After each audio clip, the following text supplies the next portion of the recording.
Assalamualaikum warahmatullahi wabarakatuh.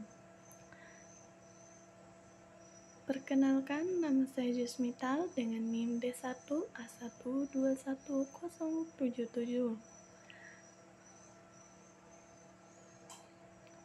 dari jurusan Agribisnis Fakultas Pertanian. Sebelum masuk pada materi, tak lupa kita ucapkan puji dan syukur kepada Allah Tuhan Yang Maha Esa yang telah memberikan kita kesempatan untuk melakukan aktivitas kita sebagaimana mestinya.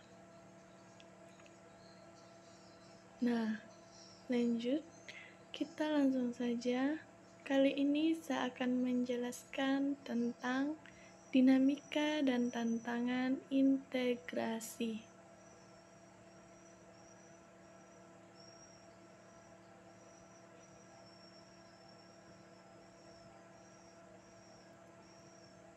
Masuk pada pokok bahasan dinamika dan tantangan integrasi nasional. Di bawah ini merupakan pengertian dari apakah yang dimaksud dengan integrasi.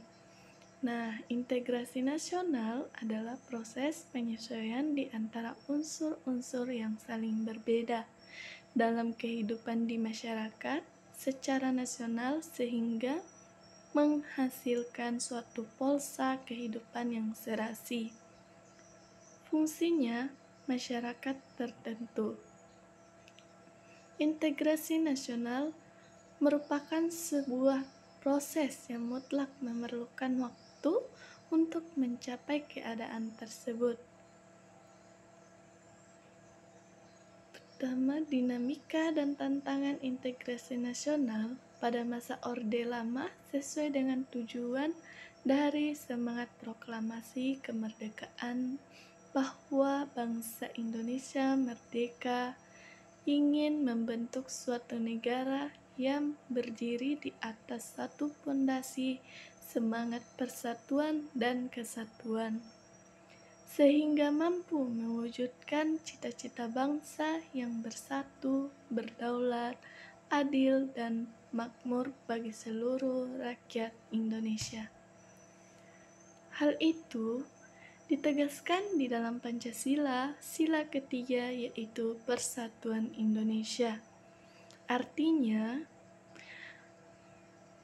berangkat dari realitas sejarah bangsa Indonesia yang sangat multikultural, itulah maka bangsa Indonesia mempunyai cita-cita bersama untuk hidup bersama di dalam satu bangunan rumah yang disebut dengan Negara Kesatuan Republik Indonesia atau disingkat dengan NKRI.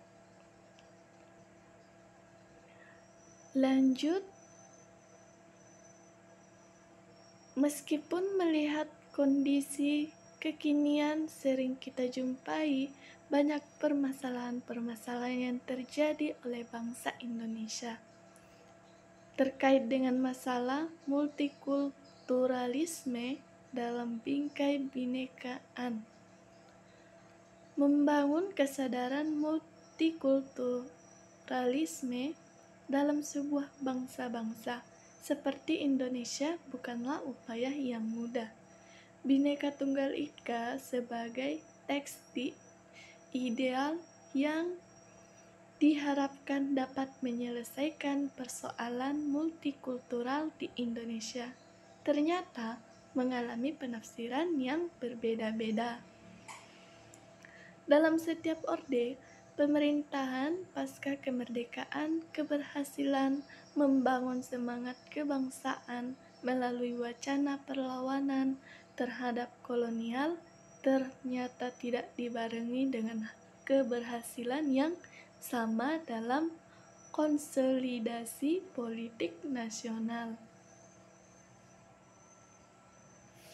Kemudian masuk pada dinamika dan tantangan integrasi nasional pada masa Orde Baru.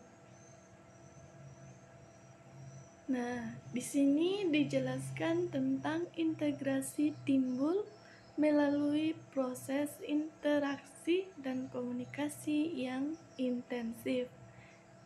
Dalam arti, kelompok-kelompok yang terhimpun menjadi satu kesatuan yang membentuk jaringan-jaringan komunikasi dengan cara represif karena berhubungan dengan sosialisasi dengan nilai-nilai sosial budaya yang menjadi konsensus bersama.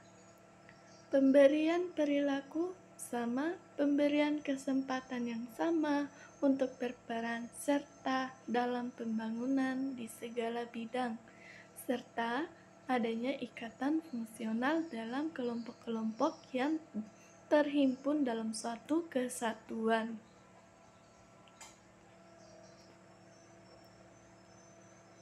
Kemudian, dalam upaya mewujudkan integrasi nasional, Indonesia ditantang dengan dihadapi datang dari dimensi horizontal dan vertikal. Dalam dimensi horizontal, tantangan yang ada berkenaan dengan pembelahan horizontal yang berakar pada perbedaan suku, agama, ras, dan geografi. Sedangkan dalam dimensi vertikal, tantangannya yang ada adalah berupa celah perbedaan antara elit dan massa di mana latar belakang pendidikan kekuatan menyebabkan elit berbeda dengan massa yang cenderung berpandang tradisional.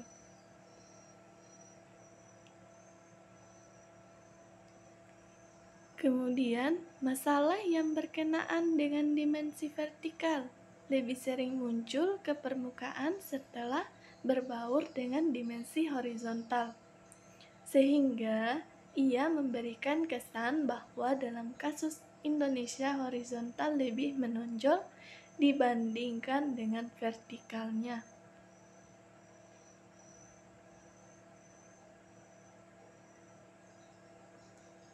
Nah, lanjut pada pembahasan dinamika dan tantangan integrasi nasional pada masa reformasi dan saat ini. Tantangan dari dimensi vertikal dan horizontal dalam integrasi nasional Indonesia tersebut semakin tampak setelah memasuki era reformasi tahun 1998. Konflik horizontal maupun vertikal sering terjadi bersamaan dengan melemahnya otoritas pemerintahan di pusat.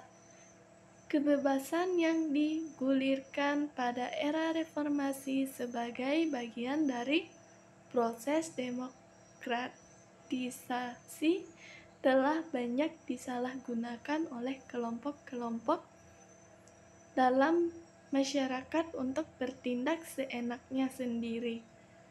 Tindakan ini kemudian memunculkan adanya gerakan antar kelompok.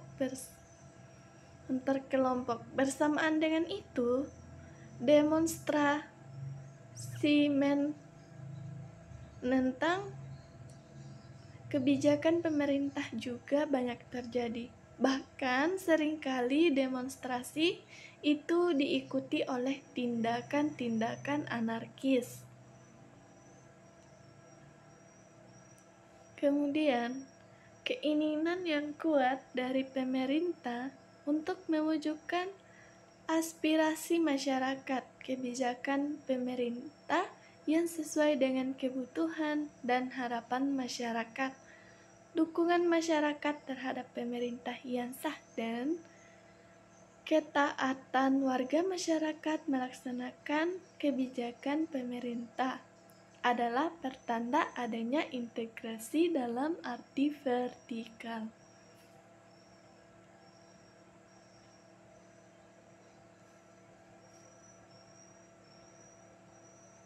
Nah, itulah pembahasan singkat dari saya tentang dinamika integrasi nasional. Wassalamualaikum warahmatullahi wabarakatuh.